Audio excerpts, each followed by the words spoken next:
I'm Mohammed Rahman.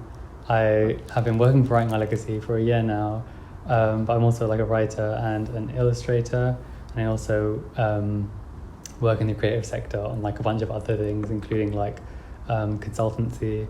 So how did I come to activism? So my background is I'm a second generation Bangladeshi migrant, so naturally like a lot of like the work that my mom did growing up, like I've had to advocate for her as a person literate in English in like our house.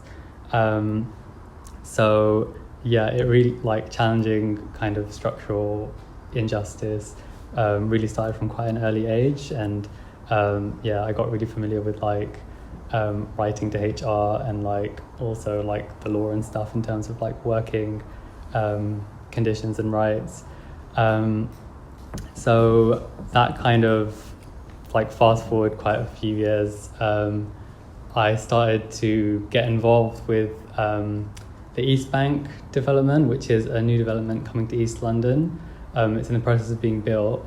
It's in Stratford, and it will have a bunch of like cultural institutions in it, including like BBC Proms, a new V&A museum. So basically the area is going to change quite a lot, and as part of this change, there was a paid traineeship program that I was a part of that was kind of inviting young East Londoners to become part of this development.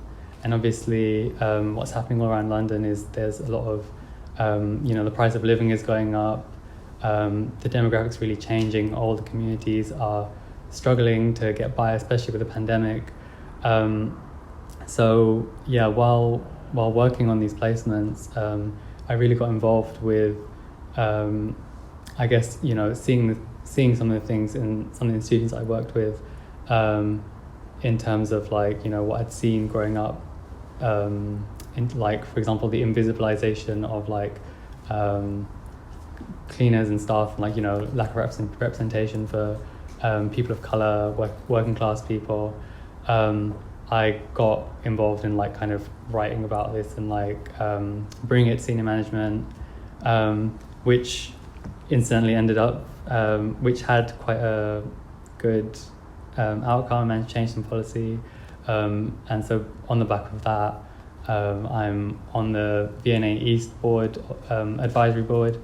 I also have been involved in some more grassroots organizing as part of my visual arts practice.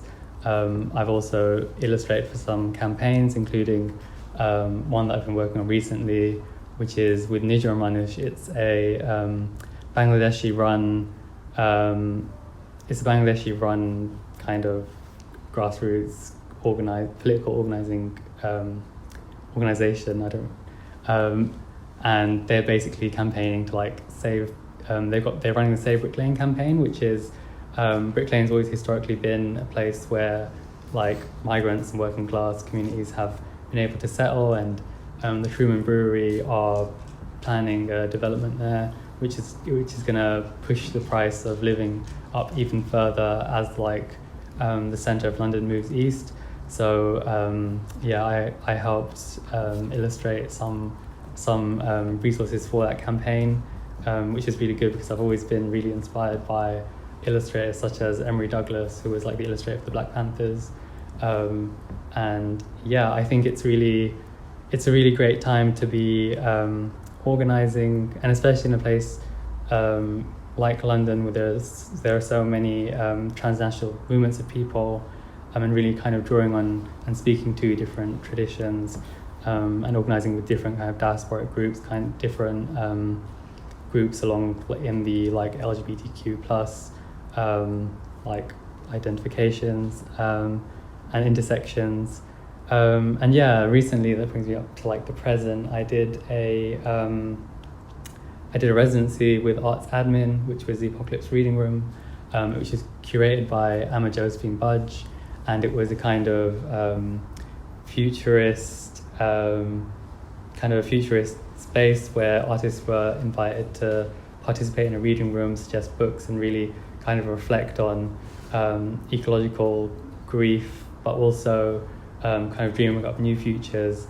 And I think it's really taken me towards a direction of being interested in kind of pleasure activism, because I think so much of my being involved in like campaigning, organising, challenging the system has been based on like tackling kind of established institutions and like workers' rights, but it's been a really kind of refreshing and very necessary shift in perspective to think about ways in which pleasure itself is a form of resistance in a system that is designed to like work people like us to death, basically.